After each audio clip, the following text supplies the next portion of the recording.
Então, tá, boa noite. Meu nome é Thaís, eu sou do STB aqui de Porto Alegre e então hoje a gente vai ter esse webinar sobre as universidades nos Estados Unidos, né? O Carlos e a Laila já vão se apresentar e contar um pouquinho mais para o que a gente queria explicar para quem não participou ainda. Esse sistema de webinar, então vocês vão ver só quem está falando aqui, os palestrantes.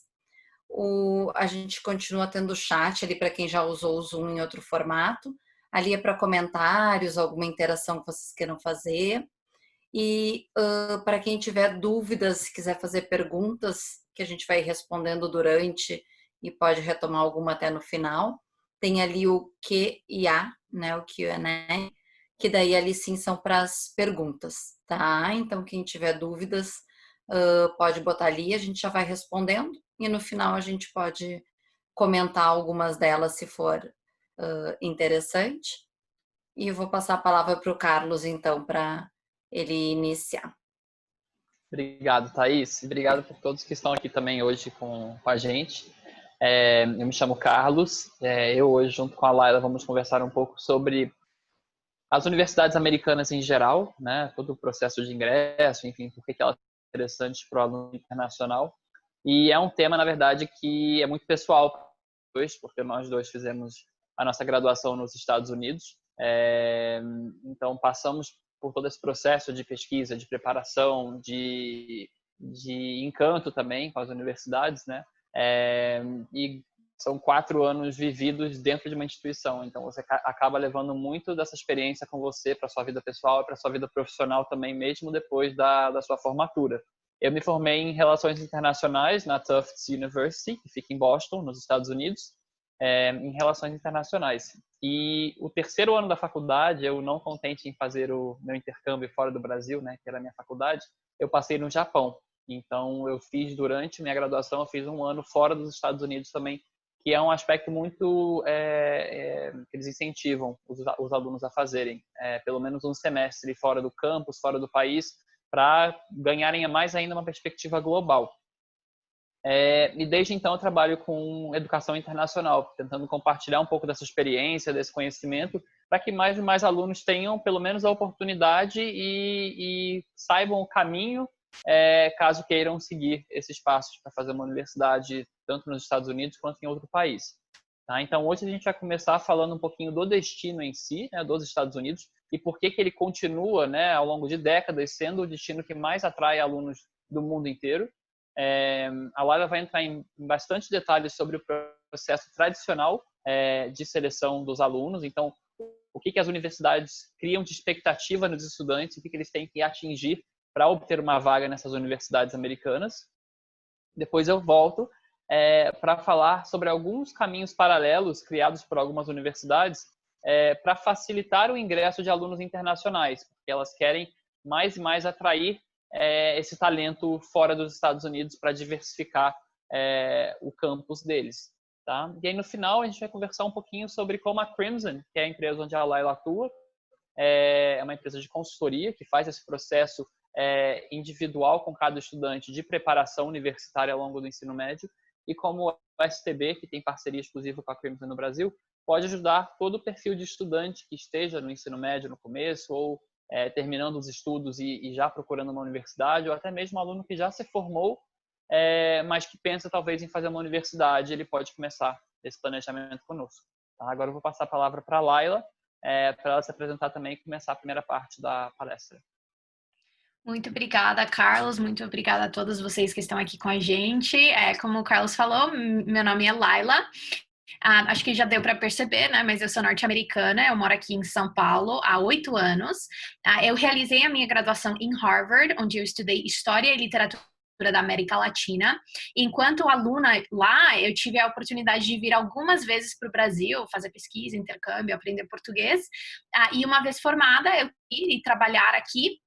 E desde aquela época eu trabalho através de várias organizações com a promoção de oportunidades de estudos internacionais, né, sobretudo nos Estados Unidos, para os alunos brasileiros, né? E como o Carlos falou, mais recentemente eu lidero o time brasileiro da Crimson Education, que é uma empresa fundada também outros ex-alunos de Harvard, originalmente da Nova Zelândia, que ajuda alunos que têm esse objetivo de realizar a graduação no exterior. Então, como a gente acabou de repassar, né, eu vou iniciar nossa palestra falando um pouco sobre os Estados Unidos como destino, né? Por que o aluno brasileiro se atrai por ou deveria considerar a possibilidade de realizar sua graduação completa nos Estados Unidos?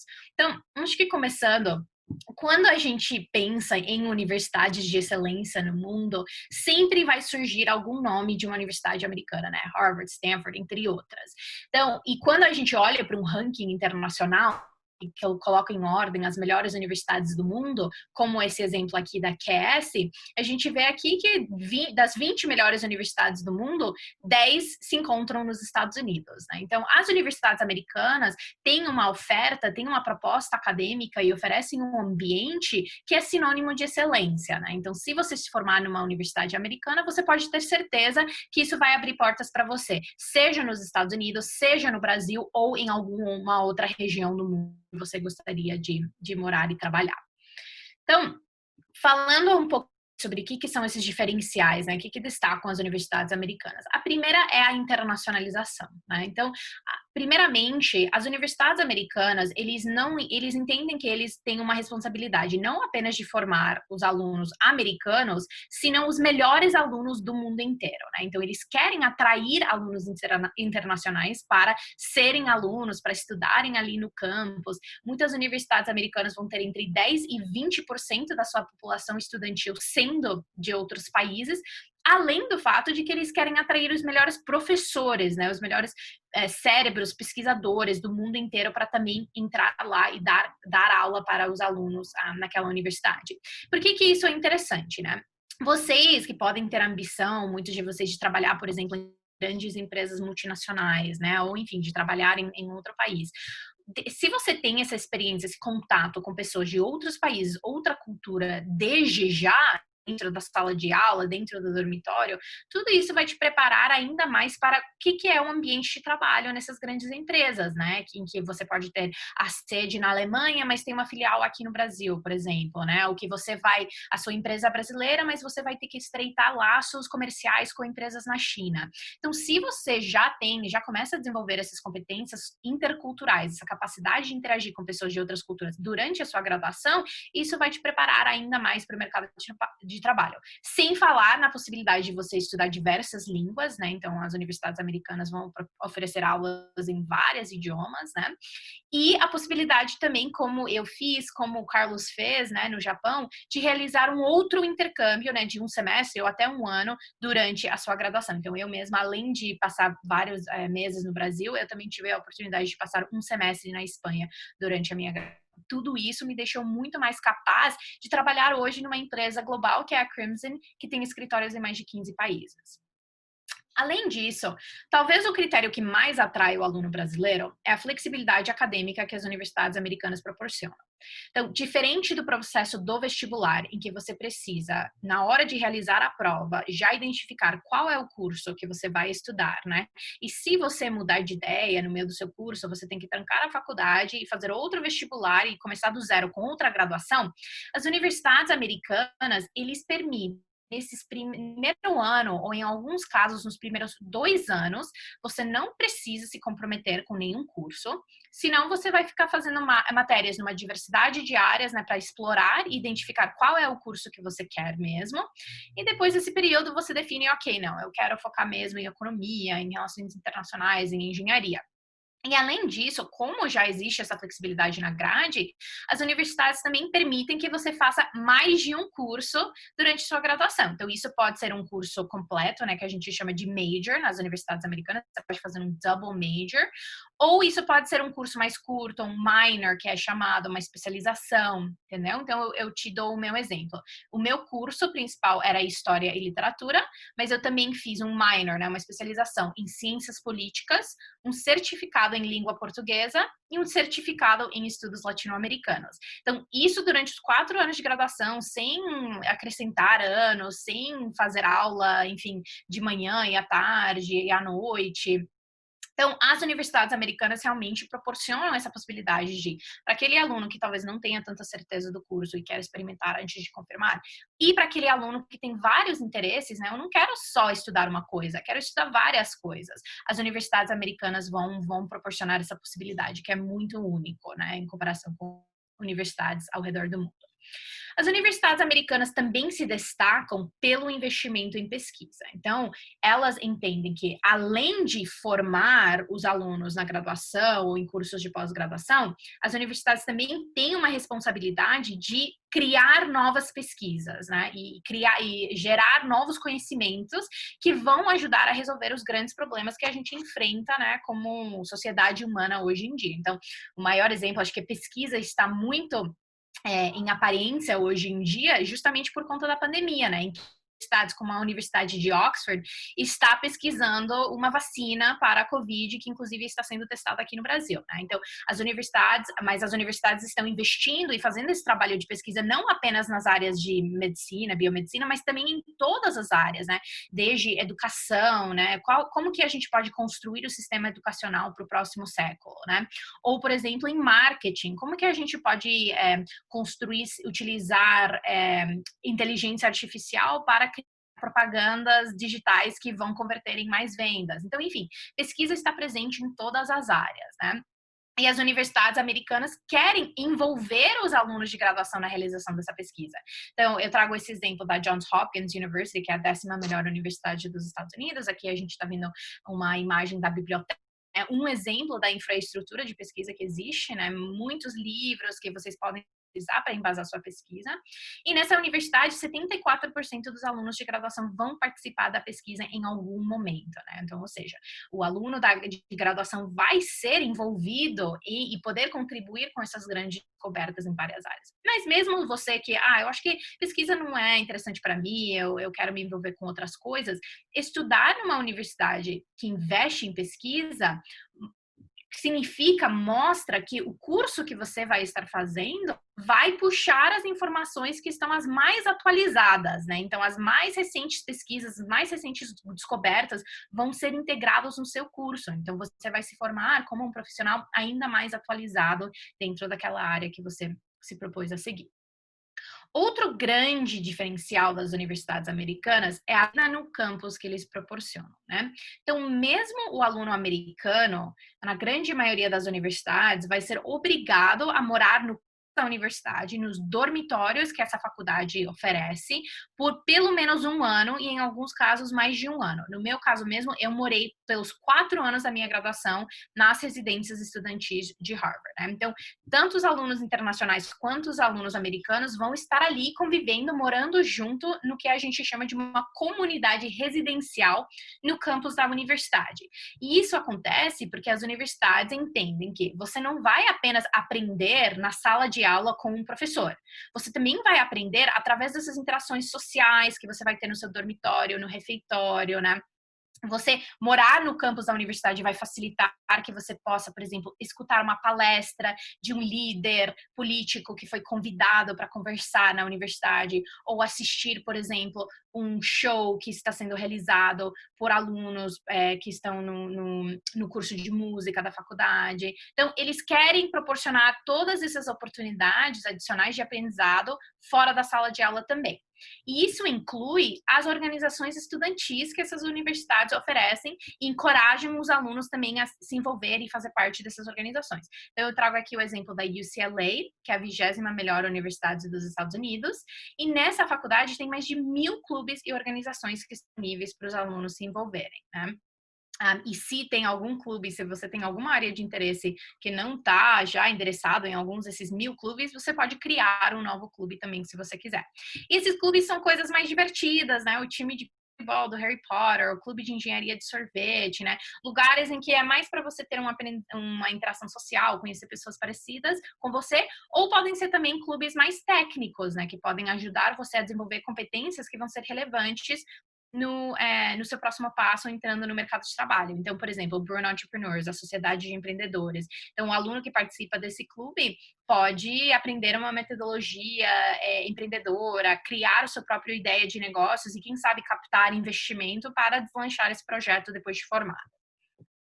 Falando em empregabilidade, eu acho que isso é o outro aspecto central que o aluno brasileiro busca quando ele ou ela pensa em realizar sua graduação em outro país, né? Eu quero fazer minha graduação nos Estados Unidos, em outro país, para conseguir mais oportunidades de emprego depois de formado. E as universidades americanas, eles investem nisso também. Eles entendem que eles precisam não apenas formar você, mas também colocar você no mercado de trabalho ou colocar você no próximo passo, se isso for, por exemplo, um doutorado ou uma graduação, né? Uma pós-graduação. Então, eles investem em ter escritórios dedicados, os chamados Career Centers, em que você pode ter aconselhamento sobre como desenvolver o seu currículo, como fazer uma entrevista, um processo de trainee, né? Esses escritórios também vão receber representantes recrutadores das principais empresas, né, que querem ir lá e captar esse talento de alunos que estão se formando, né. Além disso, a universidade investe em fomentar uma rede de ex-alunos formados daquela universidade. Então, por exemplo, a Harvard tem o Clube de Ex-Alunos de Harvard aqui no Brasil, que realiza eventos, oportunidades de networking. Então, uma outra forma de você acessar oportunidades de emprego, seja no Brasil, seja em vários outros lugares ao redor do mundo onde existem esses clubes, essas organizações de ex-alunos. E além disso, a gente entende também que muitos alunos podem querer fazer sua graduação nos Estados Unidos, mas com a intenção de retornar e trabalhar aqui no Brasil. E as empresas brasileiras, né, alguns exemplos, Ambev, Itaú, Bradesco, a filial brasileira da JP Morgan, entre outras, eles estão muito atentos a essa tendência do aluno brasileiro realizar sua graduação no exterior. Tanto que eles criaram programas de estágios de férias, especificamente, que acontecem durante o período de férias das universidades americanas, né, que é agora, para trazer esses brasileiros de volta para fazerem estágios aqui no Brasil, né, e depois com a intenção de contratar eles uma vez formados, né, então eles querem acessar essa mão de obra e oferecer vagas de emprego aqui no Brasil.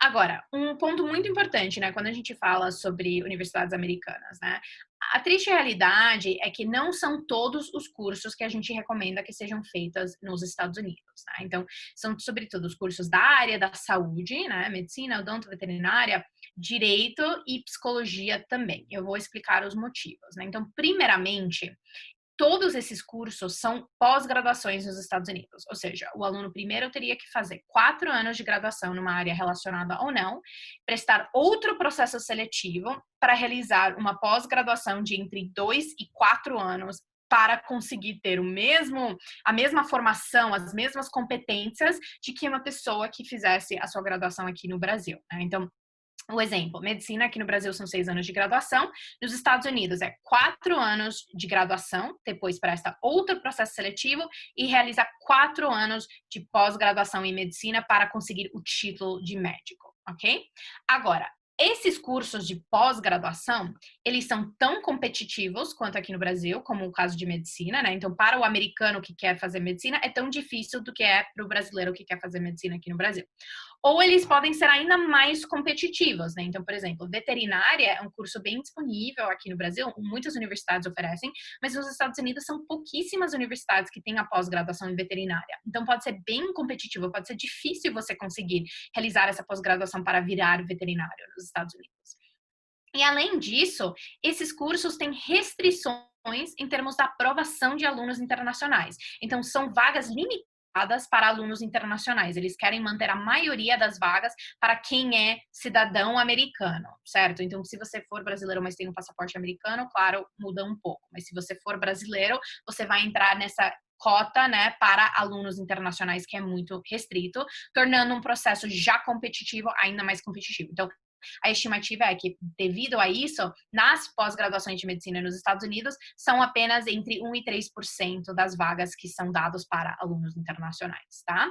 Diferente da graduação, em que existe uma oferta de bolsa maior, para esses cursos de pós-graduação, os custos são altos e a disponibilidade de bolsa é muito menor. Então, é difícil um aluno internacional ter bolsa para conseguir concluir essa pós-graduação se for necessário. Além disso, existem algumas diferenças de conteúdo, né? Então, eu acho que direito é um exemplo muito claro. Os Estados Unidos têm uma constituição, tem um corpo de leis. Aqui no Brasil é outro, né? Totalmente diferente. Enquanto, no caso da psicologia é uma graduação nos Estados Unidos, inclusive é um curso muito popular, oferecido pela grande maioria das universidades, porém, o curso de psicologia, ele te prepara apenas para ser um pesquisador na área de psicologia. Então, o conteúdo vai ser, por exemplo, neurociência, experimentos psicológicos, mas não vai ter nenhum aspecto clínico. Você não vai interagir com pacientes a nível de graduação, como aconteceria numa graduação em psicologia aqui no Brasil. Para conseguir trabalhar com pacientes, nos Estados Unidos, você tem que fazer muitas vezes um mestrado ou até, às vezes, um doutorado para conseguir ter esse título para atender pacientes. Então, o conteúdo é diferente. Além disso, todas essas profissões aqui no Brasil, eles são controlados por diferentes órgãos, né? Como, por exemplo, dos advogados no caso de direito, né?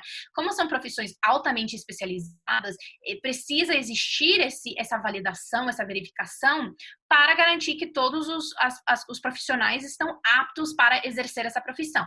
Então, se você se formar nos Estados Unidos em uma dessas áreas, você vai ter que retornar para o Brasil, né, e revalidar a sua diploma perante um desses órgãos. Algo que pode ser difícil, em alguns casos até impossível, como, por exemplo, direito, né? Eu já falei, você vai ter estudado todo o corpo de leis americanos, você não vai ter condições de passar na prova da ordem dos advogados para exercer como advogado aqui no Brasil, certo?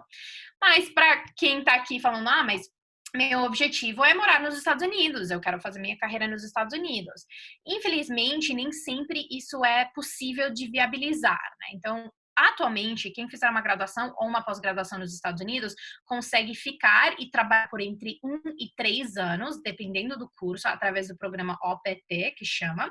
Mas depois de concluir esse período, o aluno vai ter que fazer um visto de trabalho, que envolve um sorteio, o número de vistos é limitado. A gente está vendo cada vez mais essa questão de imigração se tornando um assunto político, né? Então, enfim, a gestão política atual nos Estados Unidos está tentando de reduzir o número de vistos pedidos. Então, você fez todo esse investimento, todo esse esforço para nem conseguir exercer a profissão nos Estados Unidos, nem conseguir ficar nos Estados Unidos e nem conseguir voltar e exercer aqui no Brasil. Então, por esses tantos motivos, a gente não recomenda. Então, o que fazer se o seu sonho é realizar um desses cursos, né? Faça a sua graduação aqui no Brasil, se garante aqui, faça um intercâmbio durante sua graduação, faça um semestre nos Estados Unidos. Uma vez formado, você pode tentar de fazer a sua residência, você pode fazer uma especialização nos Estados Unidos, um mestrado em direito, por exemplo, ou em uma dessas outras áreas, mas com tudo garantido aqui no Brasil, todo registrado, validado, bonitinho, para poder exercer a função aqui no Brasil e depois explorar outras possibilidades no exterior. Ok? E vocês também podem estar se perguntando, né? Qual foi o impacto da Covid em toda essa questão de universidade, vida no campus, viajar para os Estados Unidos? A gente sabe que atualmente isso não é possível, né, para quem não tiver passaporte ou visto americano. Então, o que as universidades têm feito? Então, o último semestre agora foi passado por um formato online, né, na grande maioria das universidades, e o primeiro semestre do ano, as universidades americanas, eles seguem outro cronograma, outro calendário do que a brasileira. Então, o ano começa em agosto, setembro, então daqui a alguns meses, e ele termina no outro ano em maio ou junho. Então, para esse primeiro semestre que vai começar agora em agosto, as universidades ainda estão debatendo, ainda estão decidindo se eles vão ter aula online. Alguns já falaram que sim, outros falaram que eles vão ter os alunos presencialmente no campus, mas isso não foi definido em todas as universidades ainda. Mas o que fazer, né? Então, primeiramente, para tranquilizar vocês, todo mundo que está me ouvindo aqui, no mais cedo, vocês vão iniciar a sua graduação nos Estados Unidos apenas no ano que vem, né? Vocês vão ter que se candidatar no final deste ano para iniciar a graduação em agosto ou setembro do ano que vem. Um ano é muito tempo para as coisas se acertarem, né? Para a pandemia se controlar, para termos uma vacina, para as universidades, enfim, estarem mais claro quais vão ser os novos procedimentos. Então, para vocês, sinceramente, eu acho que as coisas vão ter se resolvidos até lá, né? Mas vamos supor que as coisas não se resolveram. Se você for aprovado numa universidade americana, a partir desse momento, a universidade quer fazer de tudo para garantir, para matricular você, para garantir que você vai lá e vai estudar lá, né? Então, eles vão fazer as adaptações necessárias se for preciso. Então, não posso viajar, não consegui o meu visto, vamos oferecer aula online para você nesse primeiro semestre. Ou você pode atrasar sua matrícula em um semestre ou um ano até ser possível que você possa vir presencialmente. Então, as universidades vão fazer de tudo para garantir que vocês possam estudar lá. Ok? Então, agora vamos falar um pouco sobre como funciona o processo seletivo, né? Como é possível acessar, conquistar uma vaga numa universidade americana. A primeira coisa para falar sobre esse processo é que ele é muito diferente do vestibular brasileiro. No vestibular, você vai fazer uma prova, de acordo com sua nota nessa prova, você vai atingir a nota de corte e ser aprovado ou você vai ser reprovado. O processo americano, ele é o que a gente chama de holístico, ou seja, ele tem vários critérios, vários fatores que são levados em consideração, né? E não tem um único critério que vai ser decisivo, né? As universidades vão olhar essa conjuntura de critérios para decidir se você vai ser aprovado ou não. Começando com o seu histórico acadêmico, né? Então, as universidades vão querer analisar suas notas do 9º ano do ensino fundamental até o 3º ano do ensino médio ou equivalente no seu colégio, né? O 9º ano nos Estados Unidos é ensino médio, por isso que eles acrescentam esse ano também. Né? E é aquilo, como é com o caso do vestibular, que, por exemplo, uma universidade muito seletiva, a URGS, por exemplo, vai ter uma nota no Enem que você vai precisar atingir, aí uma universidade menos seletiva vai ter uma nota mais baixa. Mesma coisa com as notas. Se você quer passar nas melhores, nas mais competitivas universidades americanas, você vai ter que ter notas muito boas, muito altas ao longo do ensino médio inteiro, dependendo do critério do seu colégio. Mas, mesmo se você não tiver notas impecáveis ou notas tão altas, ainda existem muitas universidades que vão querer receber sua candidatura e vão querer te aprovar, tá? As universidades também vão analisar se o seu colégio realizar um ranking dos alunos, né? Eles vão pedir um ranking para poder comparar o seu desempenho com outros colegas do seu colégio. E eles também vão pedir cartas de recomendação escritas por professores e outra carta escrita por um orientador, coordenador, diretor. As cartas dos professores vão falar sobre você como aluno, então como você comporta na sala de aula, você tem um bom domínio do conteúdo, quais são as suas competências, comportamentos, enquanto a outra carta do orientador, coordenador, diretor vai comentar sobre você de forma mais geral dentro do contexto daquele colégio, né? Apesar de uma prova padronizada não ser o principal ou único critério, as universidades americanas ainda pedem, ou até pouco tempo atrás pediam, notas em provas como parte desse processo. As principais provas são SAT e ACT, né? São provas acadêmicas, e eles são exigidos porque as universidades estão comparando alunos de contextos, de colégios, de situações muito diferentes. Então, um colégio em Porto Alegre pode ser muito diferente de um colégio em São Paulo e ainda mais diferente de um colégio em Londres ou na Índia ou na China, né? Então, as universidades aplicam essas provas para garantir que você pode atingir um patamar mínimo de conhecimento, né? Para garantir que você consegue se desempenhar bem academicamente dentro do campus dessa universidade, tá bom? E aqui a gente tem algumas outras, né? O SAT-2 ou os SAT Subjects são provas de conteúdo específico, exigidos ainda por algumas poucas universidades, as mais seletivas, e alunos que realizam currículos internacionais, como o IB ou AP. Eu sei que tem alguns colégios na região de Porto Alegre que oferecem esses currículos. As provas realizadas como parte desses currículos também vão ser analisados e exigidos. Mas vamos falar um pouco mais sobre SAT e ACT, né? Então, essas são as provas que até pouco tempo atrás foram exigidos pela grande maioria das universidades americanas, né? São provas acadêmicas que vão avaliar o seu nível de inglês, então, separado em matérias de compreensão de texto, gramática e uma redação, que é opcional em ambas as provas.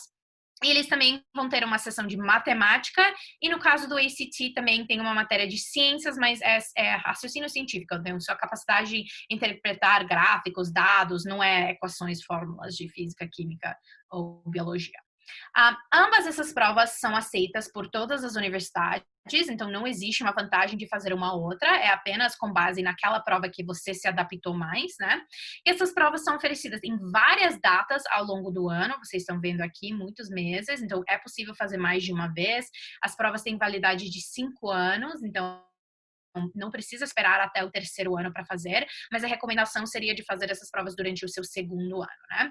E assim, essas provas, o conteúdo não é difícil. Quem tem um excelente conhecimento de inglês, né, vai conseguir, é só reforçar essas competências centrais de inglês para você conseguir esse conteúdo. E prática, o conteúdo tem pouquíssima coisa que vai além do que vocês vão aprender no colégio normal aqui no Brasil, né?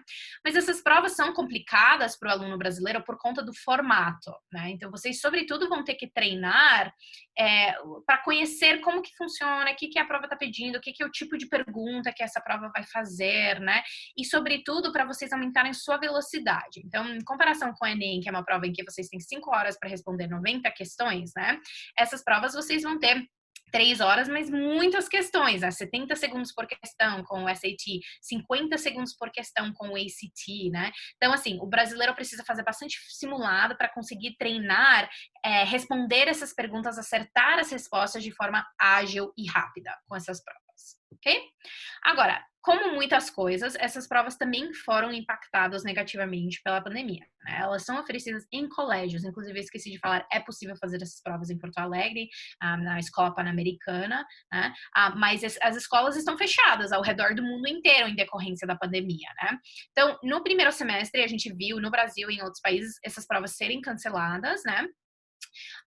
As empresas aplicadoras da prova, eles responderam oferecendo mais várias datas no segundo semestre, então praticamente todo mês vai ter uma aplicação dessas provas, porém não está totalmente certo ou confirmado que vai ser possível. Inclusive, isso está variando muito de país em país e também, como a gente vê aqui no Brasil, de estado em estado. Tem estados em situações mais críticas, estados em situações melhores. Então, por conta dessa incerteza, as universidades americanas falam: olha, a gente não vai mais exigir como critério obrigatório o envio de uma nota nessas provas. Para, em alguns casos, este ano agora, então para o próximo período de candidatura, eles vão suspender essa exigência. Outras universidades falaram, não, para os próximos 3 anos a gente não vai mais exigir, e ainda outras falaram para sempre, a gente já não vai querer aceitar mais, ou não vamos mais nunca exigir notas nessas provas, tá? Então é isso, eu acho que as universidades estão tentando de adaptar uma situação para facilitar esse processo para vocês alunos, né? Agora sim, ainda vai ter muitas datas, como eu já falei, para fazer essa prova no segundo semestre. Então, quem vai se candidatar agora, este ano, nossa recomendação continua sendo: se prepare como se você fosse fazer essa prova, né? Porque só pode agregar, só pode ajudar a sua candidatura se você for fazer. Se você realmente não consegue fazer, ok, não tem problema, você ainda vai conseguir se candidatar para essas universidades. Quem é mais novo, a gente acredita que a situação se tranquilizando, muitas universidades vão voltar a utilizar, a exigir notas nessas provas. Então, ainda vai se preparando, ainda vai pensando como se você fosse sim ter que fazer essas provas como parte da sua candidatura, só até a gente ter uma informação que fala que você não vai mais precisar dessa nota. Continuando, as universidades também vão exigir o envio de uma nota numa prova de proficiência de língua inglesa, né? Para você comprovar que você está apto, preparado para socializar em inglês, fazer trabalhos em inglês, assistir aula em inglês, né? Então, além das competências avaliadas no SAT e ACT, né? Eles querem uma nota numa prova de proficiência. O TOEFL, você pode ter certeza que vai ser aceito por todas as universidades. Inclusive, o TOEFL está oferecendo uma aplicação virtual em modalidade online, né? Então, ainda é possível fazer a prova este ano. IELTS é aceito por muitas universidades. As provas de Cambridge, que eu sei que muitos brasileiros fazem, também são aceitos por algumas universidades.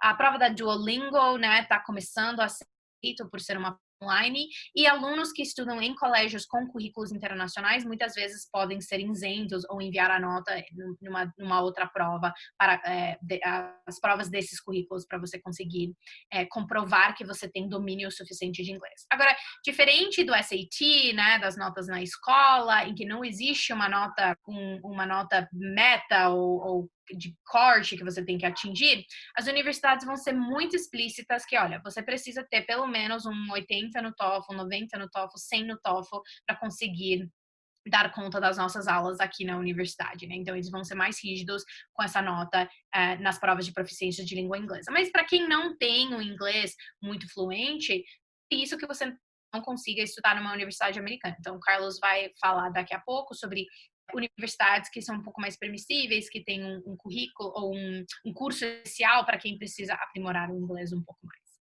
Agora, talvez o critério mais distinto, né, quando a gente pensa nesse processo em comparação com o vestibular, é a importância que as universidades colocam nas suas atividades extracurriculares, que é tudo que você faz que não conta para a nota, né? Então, fora da sala de aula, né? Então, isso pode ser, por exemplo, voluntariado, ou podem ser cursos extras, cursos de férias, projetos próprios, competições como Olimpíadas ou feiras de ciência, simulações da ONU, os diferentes prêmios que você conquista nessas atividades, né? Então, vocês lembram, a gente falou da UCLA, tem mais de 1.000 atividades disponíveis para o aluno se envolver. O aluno que participou de atividades durante o ensino médio, ou pelo menos é isso que as universidades entendem, tem muito mais chance de participar dessas atividades, dessas organizações durante a graduação e ter um impacto dentro daquela comunidade residencial e, uma vez formado, ser um líder, ser uma pessoa que vai se empenhar, que vai fazer bastante coisa legal durante a sua carreira, né? Então, por isso que as universidades querem saber o que você faz quando você não está na escola, né? As atividades levadas em consideração podem ser tantos atividades formais, ou seja, atividades com alguma organização que já existe, né? Com algum clube já existente, algum projeto já existente, quanto atividades informais. Então, eu vou te dar um exemplo, né? Ou seja, não é obrigatório você ter um certificado e enviar comprovações de todas as atividades que você fez.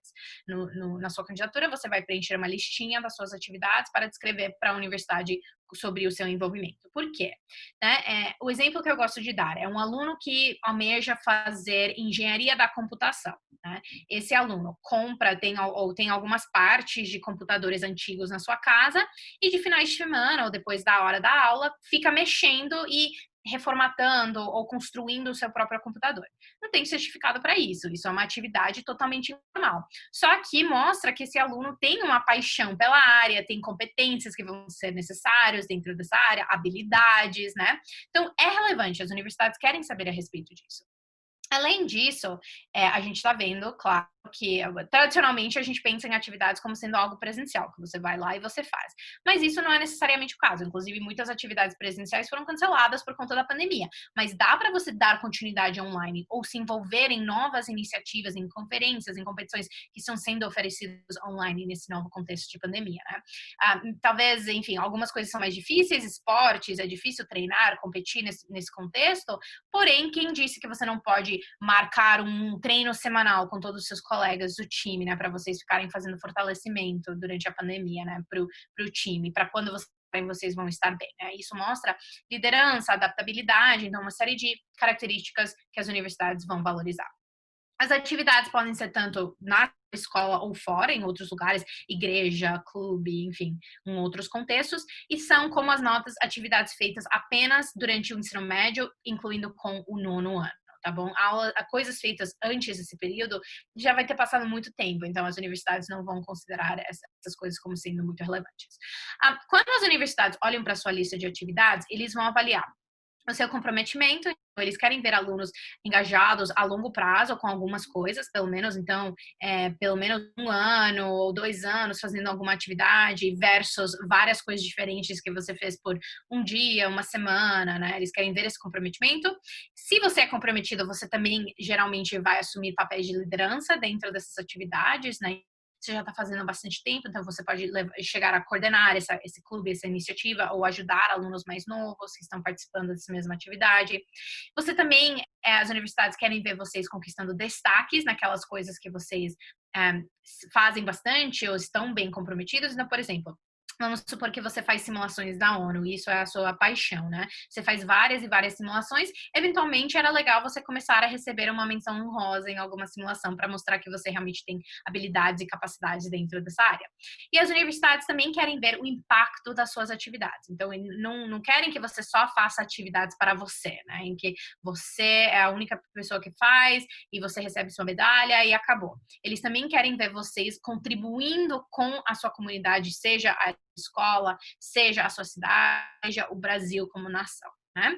Então, para quem ainda está conhecendo, nunca se envolveu com atividades extracurriculares e gostaria de começar a se envolver, a gente dá uma dica, a dica dos 3, né? A regra dos 3. Então, tenta de identificar uma atividade que você possa fazer relacionada com sua carreira. Então, por exemplo, aquele futuro engenheiro da computação, mexendo com partes de computadores. Uma que seja para a comunidade, então, em que você pode ajudar as outras pessoas, né? Algum voluntariado ou uma campanha de arrecadação, por exemplo. E uma que seja para você, uma paixão, um interesse especial que você tem, um hobby, né? Que você possa desenvolver e se engajar bastante. E só deixando uma última dica aqui também, né?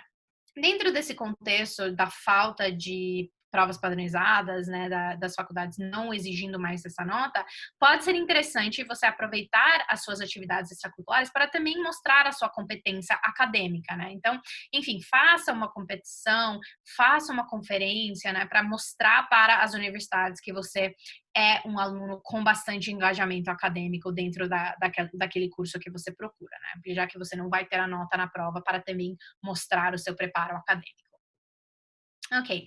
E finalizando aqui, com todas essas informações, vocês vão enviar através de formulários online.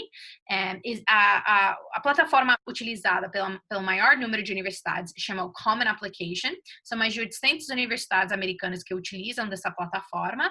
E ali você vai preencher uma série de formulários, uma série de informações, e isso pode ser encaminhado para todas as universidades da sua lista.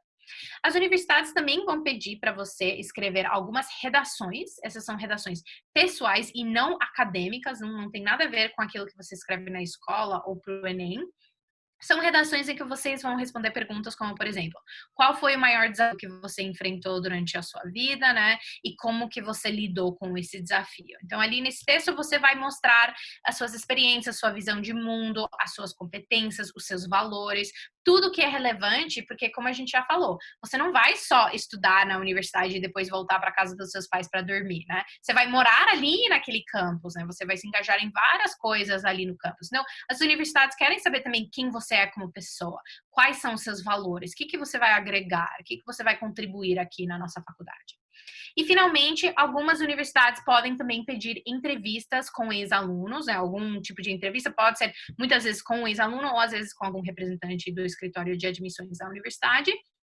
E o objetivo da entrevista é também de te conhecer como pessoa, mas também é para avaliar o seu fit, o seu encaixe com aquela universidade, né? Então, essa pessoa, esse ex-aluno estudou lá, né? Então, eles podem falar, eu acho que fulana tem tudo a ver com nossa universidade, mas eu acho que fulano não vai se dar bem aqui, ele não vai aproveitar, ele não vai ser feliz, né? Então, eles usam isso também no processo de avaliação. Ok, e como eu falei, é um processo holístico, né? Todos esses critérios vão trabalhar juntos para formar a sua candidatura, né? Mas a gente estima que os diferentes critérios, o peso é mais ou menos isso que eu estou mostrando para vocês aqui. Então, em torno de 40% da avaliação vai focar nos critérios acadêmicos, que são suas notas, notas das provas, né? Querendo ou não, você está indo para a universidade estudar, né? Mas dentro de uma situação em que dois alunos ou muitos alunos têm as mesmas notas na escola, as mesmas notas nas provas, o aluno vai conseguir se diferenciar dos outros através das suas atividades extracurriculares, né, que é 30% da avaliação, e também através da sua personalidade, dos seus valores, das histórias da sua vida, que vão ser apresentados através das redações e das entrevistas. O processo, como eu já falei para vocês, né, o processo americano, o ano letivo dos Estados Unidos é diferente do que aqui no Brasil, né? Então, no nono ano, primeiro ano, segundo ano do ensino médio, até meados do terceiro ano, vocês vão desenvolver os seus perfis. Então, vocês vão fazer atividades, vocês vão estudar bastante para ter as maiores notas possíveis na escola, começar a realizar as provas no segundo ano do ensino médio, né? Vocês vão pesquisar as universidades, né? Começar a, enfim, conversar com seus pais para ver se vocês vão aplicar mesmo. Tomando a decisão, meados do seu terceiro ano, as plataformas de candidatura vão abrir, todas as redações, os enunciados vão ser lançados, vocês vão começar a trabalhar nas suas candidaturas, vocês vão enviar até um primeiro prazo, geralmente em novembro do seu terceiro ano ou do ano em que você está se candidatando. O segundo prazo, geralmente em janeiro, fevereiro, algumas universidades até março, né? Vocês vão ter a maioria dos resultados até abril e até o dia 1º de maio, vocês vão decidir em qual universidade que vocês vão estudar para iniciar as suas aulas em agosto ou setembro do outro ano naquela universidade, né? Então, é um processo que vai durar um ano. Para quem se forma em dezembro num colégio tradicional brasileiro, vocês vão ter um semestre, basicamente, né? Entre janeiro e agosto, setembro, antes de iniciar as suas aulas nos Estados Unidos, ok?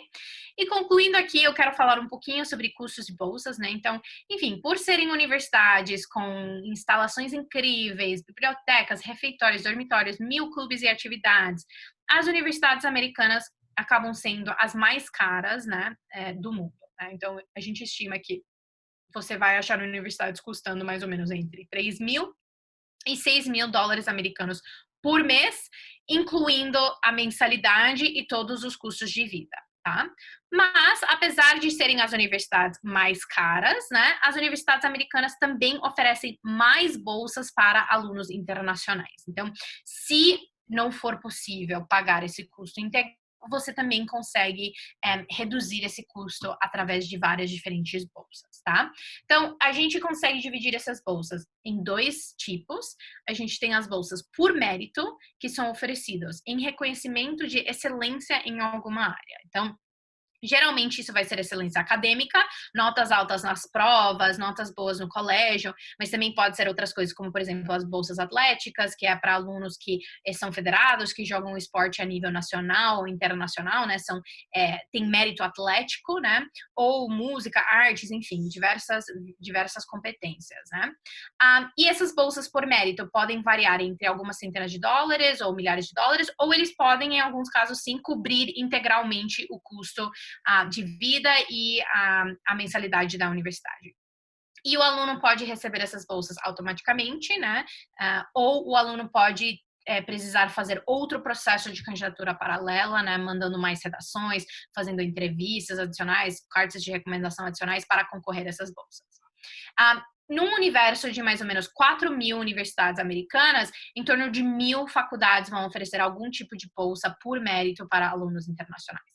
Agora, entre 200 e 300 universidades americanas vão oferecer os chamados bolsas de auxílio financeiro.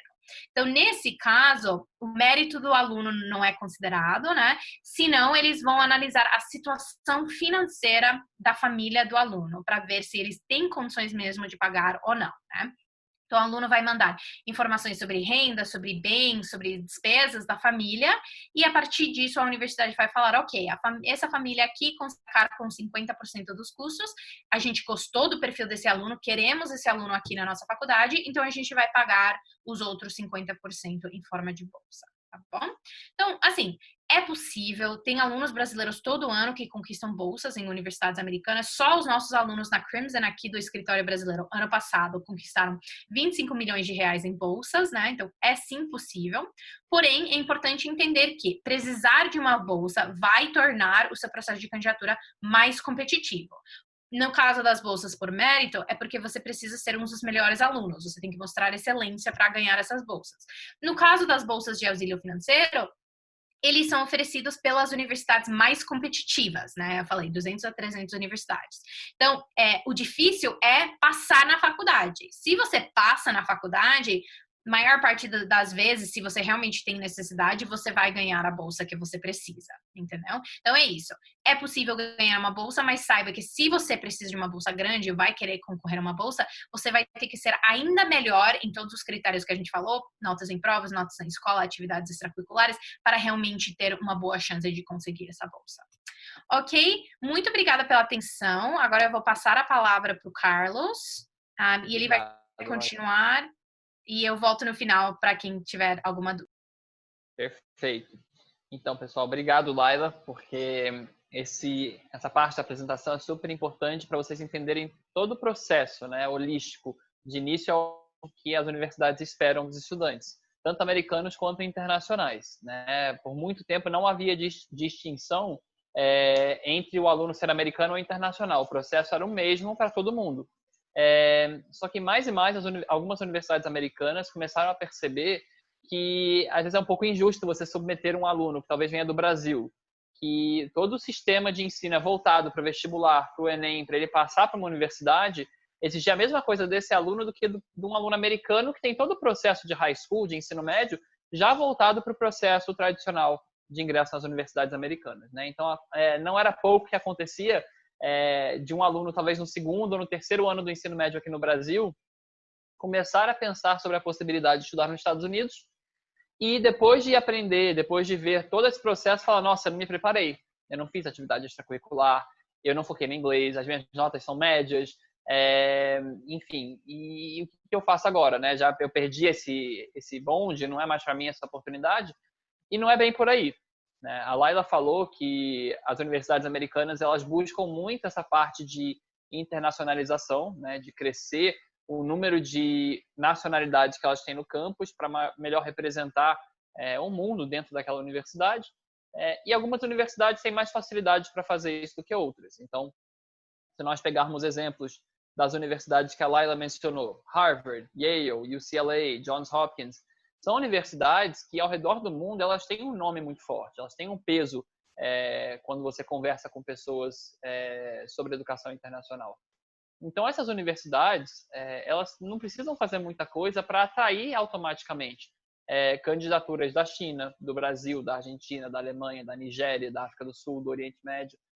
Enfim, são coisas que acontecem de forma natural porque elas figuram de uma forma muito forte na nossa cultura, seja em algum livro, ou em alguma palestra, ou algum presidente que se formou em uma dessas universidades, né?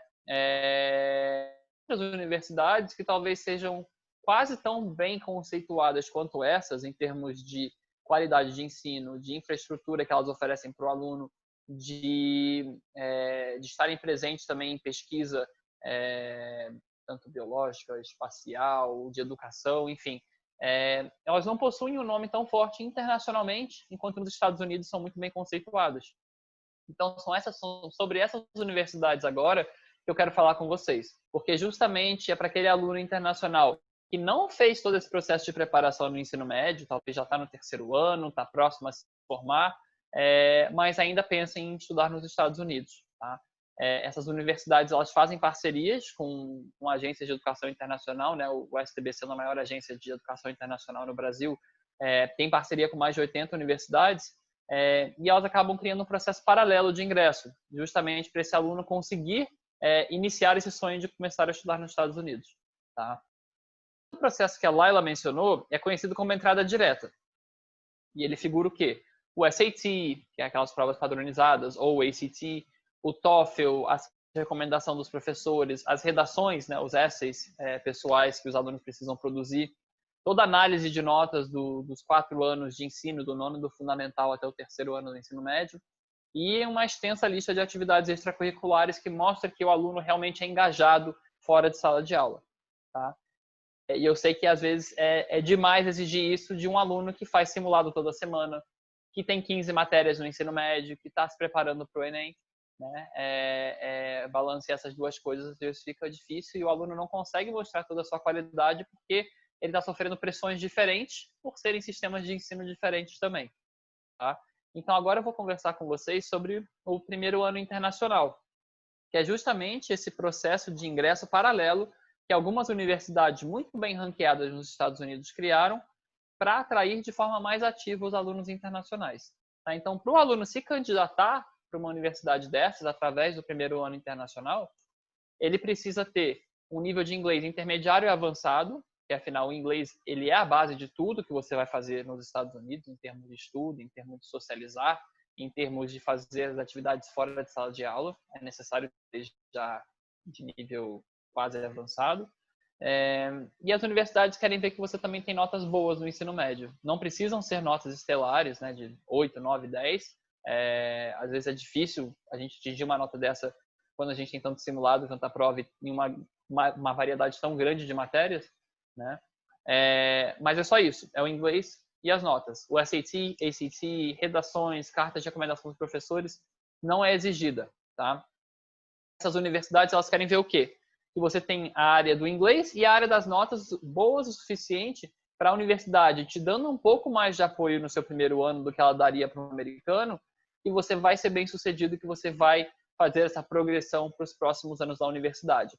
Porque o foco dela aqui, nesse primeiro ano internacional, não é só a colocação dentro da universidade, é que você realmente consiga, ao longo dos 4 anos, estudar, ter boas oportunidades de emprego depois de se formar, e de fato se formar na universidade, não basta só entrar, tá? E uma grande parte da preocupação das universidades, primeiro essa parte da diferença de currículo, né? E por isso que elas facilitam o ingresso de alunos internacionais, mas uma parte tão grande quanto é o emocional, é que o aluno vai conseguir se adaptar bem no primeiro semestre, nos primeiros 2 semestres, no novo ambiente, porque ele vai sair de casa, ele vai sair do país, ele vai sair da zona de conforto, do clima que ele está acostumado. Às vezes a gente não considera tanto isso, mas o clima é um fator muito importante quando a gente pensa em universidade nos Estados Unidos ou no exterior, porque a gente vai morar naquele lugar por 4 ou 3 anos, dependendo do destino. Então a universidade quer ter certeza que você está bem o suficiente para conseguir sair do seu quarto, que você está bem o suficiente para conseguir socializar e fazer novas amizades e aí criar raízes, e que você está bem também para conseguir performar e evoluir academicamente dentro da universidade. Ela não quer que você chegue e se depare com um ambiente totalmente estranho, totalmente diferente do que você estava esperando e que depois de 2, 3 meses você desiste e volta para casa, né? Não vai ser justo com você e não vai ser justo também para a universidade que fez todo esse esforço para te trazer para lá, tá? Então, essa parte de adaptação, a universidade tenta focar nisso em algumas maneiras, tá? Uma delas é realmente a orientação do estudante, tá? E todos os alunos novos da universidade, sejam eles americanos ou internacionais, eles têm alguns dias de orientação antes das aulas começarem, que é onde eles se conhecem, enfim, quebram um pouco do gelo, conhecem um pouco mais da universidade, enfim. Mas essas universidades parceiras, elas foram um passo além nesse programa de orientação internacional, que é justamente para meio que pegar na mão do estudante internacional e falar: a gente está aqui, a gente vai te ajudar e a gente vai te mostrar todos os recursos. Então, o aluno internacional ele acaba chegando antes de todos os outros alunos. É claro que isso é opcional, tá? Não é obrigatório para todo mundo. Mas o foco dessa orientação internacional é o quê? É o aluno, talvez do Brasil, conhecer um outro aluno do Japão, da Alemanha, da Itália, da Nigéria, do Egito, do Marrocos, enfim, se sentir um pouco mais adaptado, né? Conhecer ter alguns rostos familiares ali no campus depois que chegarem todos os milhares de alunos para passar o ano. Também dar tempo para o estudante correr atrás de um chip de celular, correr atrás de abrir uma conta no banco, e as universidades muitas vezes elas chamam bancos e empresas de celular que fazem contratos com alunos na hora, enfim, para facilitar esse processo de adaptação. Ensinar o aluno a como funciona o transporte público, tanto local quanto da cidade, né? Se tem algum cartão que funcione em trens e ônibus, a universidade muitas vezes já dá esse cartão para o aluno, com algum crédito para o aluno conhecer um pouco mais da cidade, né? Leva os alunos nos pontos turísticos, no Walmart, no Target, enfim, para que o aluno conheça todos os recursos que tem, não só dentro da universidade, mas também fora dela, né? Porque como a Laila falou, você não vai só estudar lá, você vai morar lá, você vai ser um residente daquele lugar por 4 anos. Então, não é igual aqui, que muitas vezes a gente vai para a universidade e depois volta para casa dos pais, né, no final do dia. Lá você termina as aulas, você está já em casa, né? O campus é a sua casa. Então, a universidade quer que você se sinta confortável o suficiente para conseguir fazer parte daquela comunidade, tá?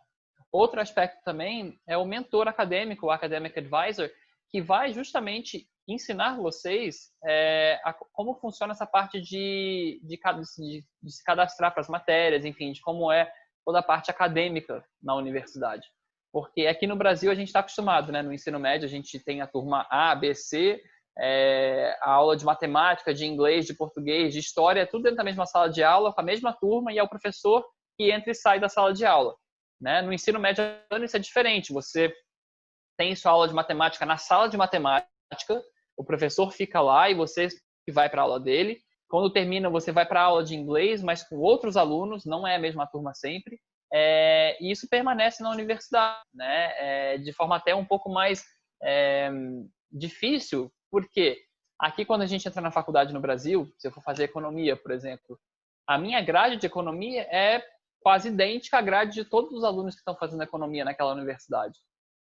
Só depois de alguns anos que eu vou ter algumas eletivas para poder escolher algumas matérias que fazem sentido para mim. E nos Estados Unidos é o contrário. Você, no primeiro ano, no primeiro semestre, você tem uma escolha de 500 matérias. E independente do que você vai estudar, se é história, se é relações internacionais, se é economia, se é biologia, toda e qualquer matéria que você faça nesse primeiro semestre é válida.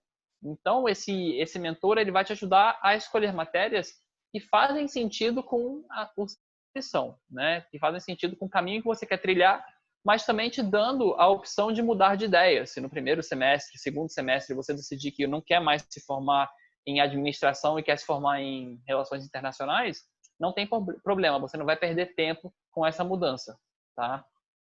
Tem toda a parte de acomodação também, né, que é super bem cuidado, porque a universidade não quer que o aluno passe o tempo todo dentro do quarto, enfim, sem interagir com os outros. Então, as acomodações muitas vezes fazem atividades entre elas ou dentro delas, né, de talvez fazer uma noite de cinema dentro da acomodação, onde todos os alunos vão ao lobby para assistir para assistir um filme, enfim, que foi mais votado, ou eles saem para passear, para ir para o mercado, para ir para o shopping, enfim. São atividades que sempre são opcionais, mas sempre são uma oportunidade de engajar com os outros alunos, né? E o foco disso tudo é justamente para a universidade criar um ambiente de todos. Ela não quer que você fique segregado em um ambiente internacional e que os americanos fiquem aqui, né?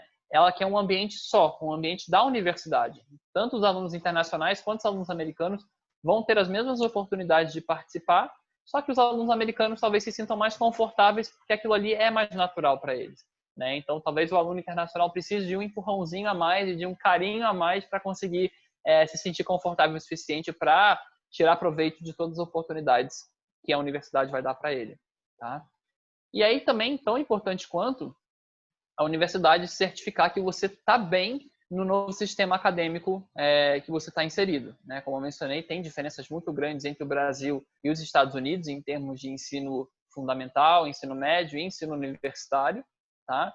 E é muito comum aulas iniciais nos Estados Unidos para universidades, por exemplo, uma aula inicial de economia ou de história, você entrar com 300 alunos naquela sala de aula, né?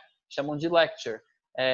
Quase uma palestra mesmo do professor, que fica lá no fundo da sala, e você tem muito pouca interação com o professor, porque tem 300 alunos em sala de aula, né? Você pode procurar o professor fora da sala de aula, mas muitas vezes os alunos novos são um pouco mais tímidos para fazer isso. Então, as aulas do primeiro ano internacional, elas se limitam muitas vezes para 15, 20 estudantes, justamente para o aluno criar esse vínculo com o professor, né? Conseguir tirar as dúvidas, conseguir conversar com os outros estudantes, porque muitas dessas aulas são em estilo de discussão. Então, o professor traz um tema, vocês têm que discutir entre si sobre o tema trazido para a sala de aula. E o foco desse formato é duplo. É para você se sentir mais confortável na universidade, mas também para você praticar tanto o inglês quanto as habilidades de oratória, que vão ser importantes durante os anos universitários. Para você apresentar projetos para uma banca, projetos na frente de sala de aula, talvez às vezes até apresentar um projeto para uma sala de aula de 300 alunos mais para frente, né?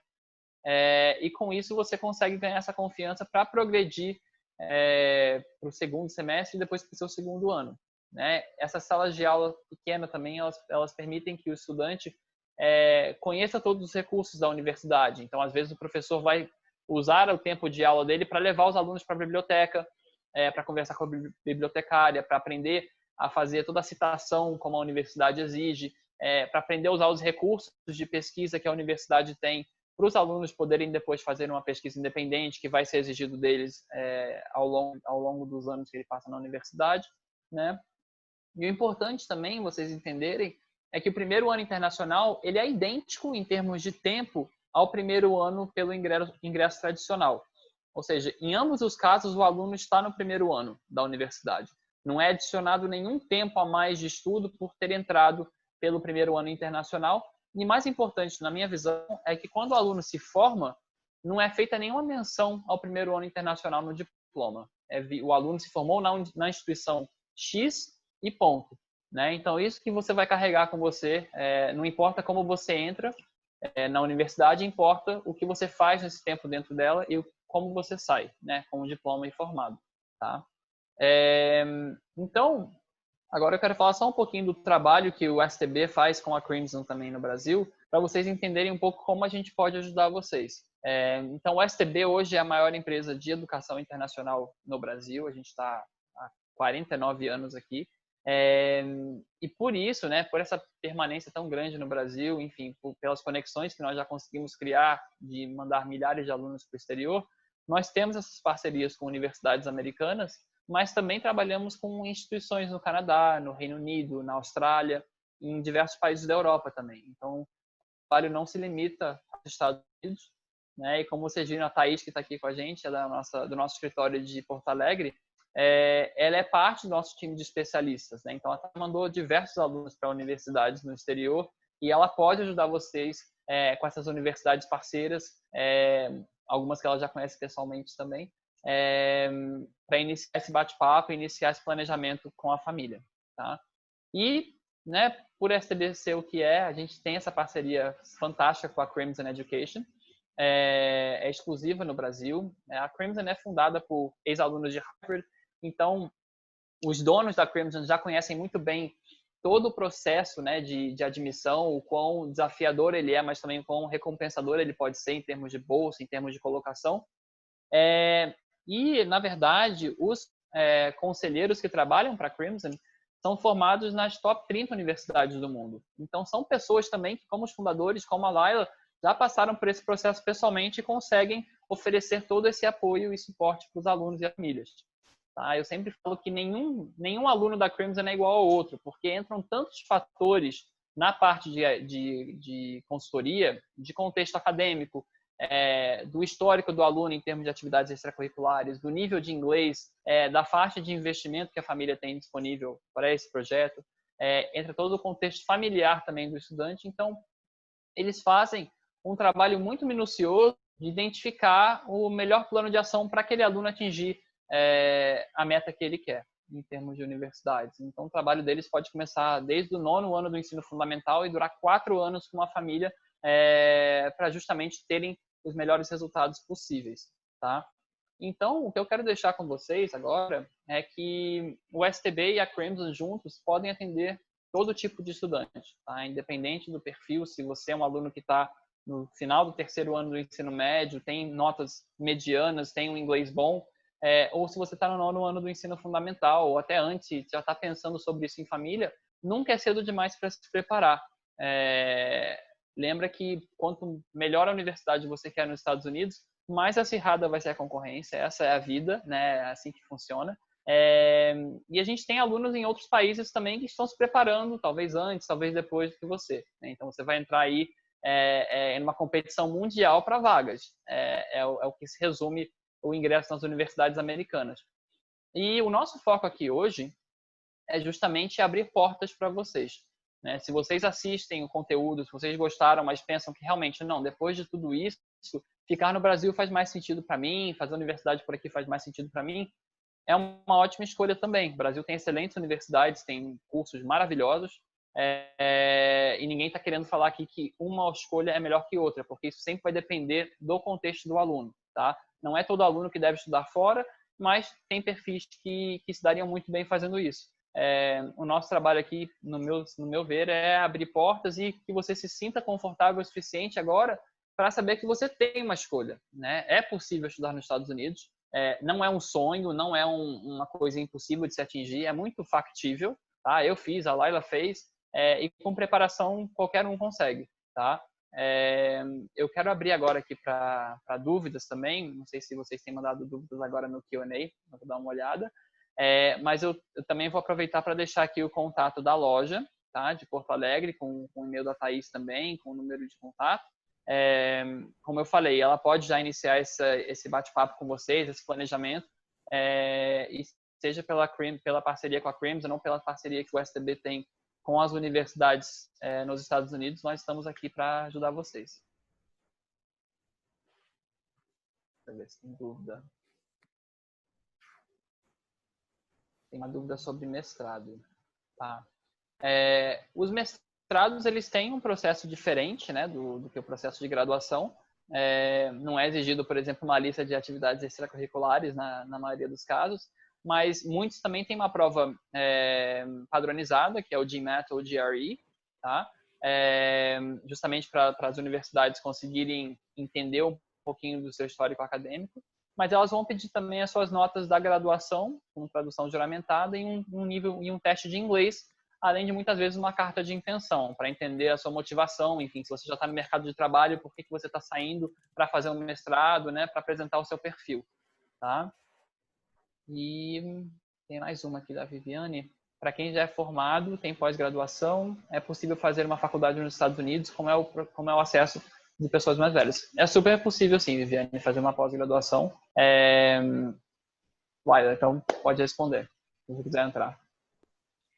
Eu acho que a dúvida era se é possível fazer uma graduação, né? Então, acho que seria legal, Carlos, talvez você falar um pouco da perspectiva dos parceiros, né? Uhum. Mas, assim, como não é tão comum nos Estados Unidos, justamente por conta dessa questão que a gente falou, né? O aluno tem a oportunidade de esperar para decidir qual que é o curso de graduação, para experimentar várias matérias antes de definir. Além disso, os cursos de graduação nos Estados Unidos têm uma grade geral, né? Então, uma pessoa que já tem graduação, que já tem pós-graduação, não seria tão recomendado realizar uma outra graduação também. E além disso, nos Estados Unidos, as pessoas acabam se especializando mais geralmente pela pós-graduação por um mestrado do que realizando uma segunda graduação, né?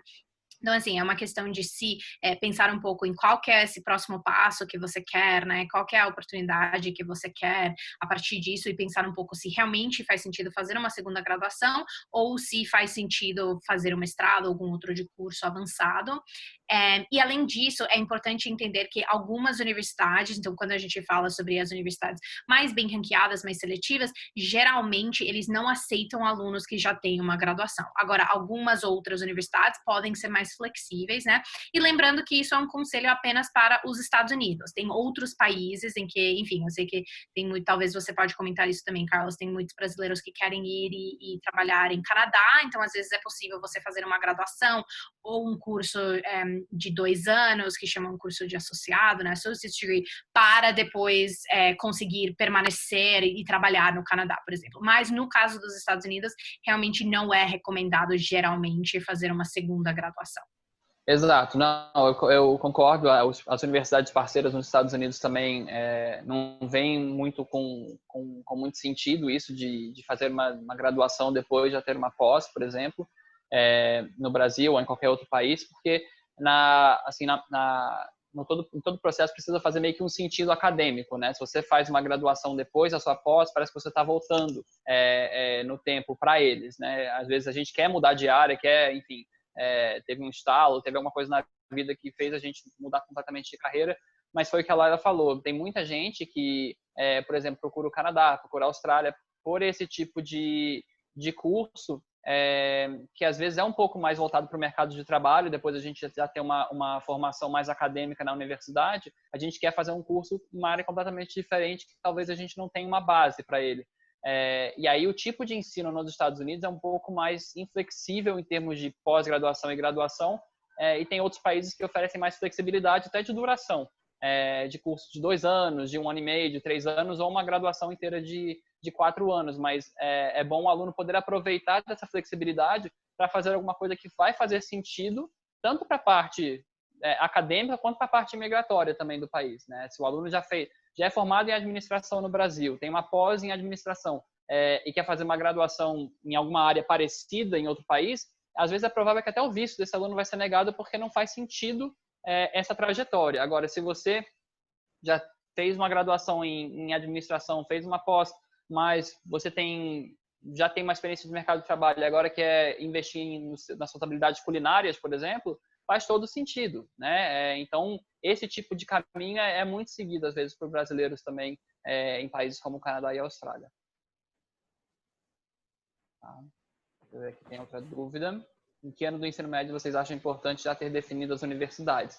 Então, essa é uma ótima pergunta, Manuela, porque é aquilo que eu falei, quanto antes, melhor, mas é importante saber também que isso vai variar muito dependendo do seu momento de vida, né? Você pode pensar alguma coisa no seu primeiro ano e no segundo ano, talvez depois de uma visita, depois de alguma pesquisa ou conversar com outros alunos, você descobre que existem outras universidades que se encaixam mais no seu perfil, né? Então, a definição, assim, propriamente dita, aí a Lara pode até comentar comigo, eu diria que mais para o final do segundo ano, comecinho do terceiro ano, para você já ir analisando talvez o histórico de redações que aquela universidade costuma fazer para os estudantes nos anos anteriores, para você começar a praticar, ou entender qual desempenho você precisa ter no SAT e ACT para aplicar para aquela universidade, para saber se você vai ter uma chance razoável ou não de ingresso. Né, Lara, se você quiser comentar. Isso, eu acho que é justamente nesse momento, final do segundo ano, início do terceiro, que você tem que começar esse processo mais sério de pesquisar as universidades universidades, de justamente isso que o Carlos falou, né? Ver quais são as notas geralmente que os aprovados têm, para você começar a ir planejando as suas escolhas. Agora, o momento para ter uma lista assim fechada, mais definida, seria mais ou menos em agosto do seu terceiro ano, do ano em que você vai se candidatar, porque num ano normal, até lá, é ideal você já ter a sua nota no SAT, você já vai, enfim, ter desenvolvido uma série de atividades extracurriculares. Então, a gente já vai ter uma noção de qual é a sua competitividade, né? Para quais universidades que você realmente tem chance de passar. E aí, nesse momento, em agosto, a gente define qual que vai ser essa lista mesmo. E a partir do início de agosto, como é que eu falei, né? As plataformas de candidatura vão abrir e aí a gente vai saber mesmo quais vão ser todos os requisitos detalhados para cada universidade da sua lista e você pode iniciar os trabalhos da sua candidatura. E aproveitando, você também, Manuela, perguntou a quantas universidades o aluno deveria se candidatar, né? De fato, nos Estados Unidos, como esse cenário de admissões está cada vez mais competitiva, realmente, em nenhum momento você vai se candidatar para apenas uma universidade e achar que é só nessa, vai dar certo, você vai ser aprovado. Então, geralmente, a gente recomenda entre 6 e 12 universidades, né? Os programas conjuntos da Crimson com a STB, a gente ajuda o aluno a se candidatar para 6 e 10 universidades, que seria um número bem razoável para você conseguir distribuir um pouco esse risco. Você aplica para algumas opções mais seletivas, né? De acordo com o seu perfil, algumas opções um pouco mais menos seletivas para garantir que você vai ter pelo menos algumas aprovações, mas a gente também vê os alunos cada ano se candidatando para mais e mais e mais universidades. Então, se você tem os recursos para investir, né, cada universidade tem uma taxa de envio de candidatura, se você tem os recursos e o tempo para escrever várias redações, preencher vários formulários, você pode se candidatar para mais universidades, isso vai ajudar você a ter mais chances, mas você tem que colocar isso no equilíbrio, né? Quanto tempo que isso vai me durar, né? Quanto tempo que eu vou ter que trabalhar nisso versus quão maiores são as minhas chances de aprovação. Daí, assim, eu acho que não mais do que, enfim, 20 universidades. 20 universidades já seria bastante. É um número bem grande, É um número bem grande, porque você tem que imaginar que muitas vezes vai ter uma redação que é do Common App, que é da tal de candidatura, que a grande maioria das universidades vai estar lá, então você faz uma redação para todas, mas muitas vão pedir redações complementares também, e são assim, redações que exigem muita reflexão por parte do estudante, porque vai ser uma coisa, um tocante muito pessoal, né? Que você não vai poder replicar para as outras 9, 30 universidades que você quer aplicar. Então, esse balanço realmente que a Laila falou de você se dedicar de uma forma mais profunda para um número mais seleto de universidades, às vezes ele compensa mais do que você passar o seu tempo fazendo mais ou menos um processo para 20, 25 universidades e não se dedicando o tanto que você deveria se dedicar. E até para não ficar confuso depois, né, Carlos? Daqui a pouco tem aceitação em Laila, daqui a pouco recebe aceitação em 10, 15, como é que vai escolher agora, né? Fica até difícil. Com certeza. Legal, acho que as perguntas já foram todas ali, né?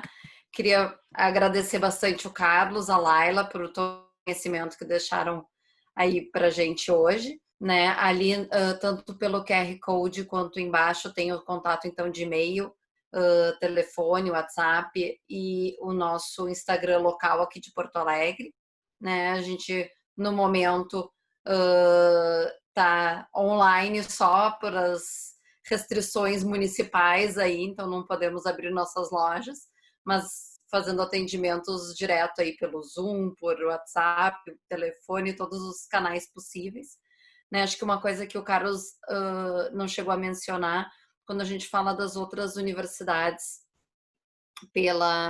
pelo sistema ali de ano internacional, tem até outras datas de entrada, né, Carlos, que às vezes fecham mais com o nosso calendário aqui, então aquele estudante mais ansioso que quer terminar o ensino médio já quer ir em janeiro ou um pouquinho depois, não quer esperar até agosto, setembro, nesses sistemas também é possível. Sim, e a gente aqui no STB também tem todos os outros países que chegaram a ser comentados, então daqui a pouco alguém assistiu, mas acha que Estados Unidos não é o seu perfil, quer discutir outras opções de países, ou até daqui a pouco os mais novinhos querem pensar em fazer um high school antes para já ter uma preparação. Tudo isso a gente pode ajudar vocês aqui. Então a gente fica super à disposição. né? Espero ali os e-mails, WhatsApps e contatos de todos para a gente poder conversar cada caso com. Perfeito. Então, vou parar de compartilhar minha tela. E, pessoal, obrigado novamente por participarem.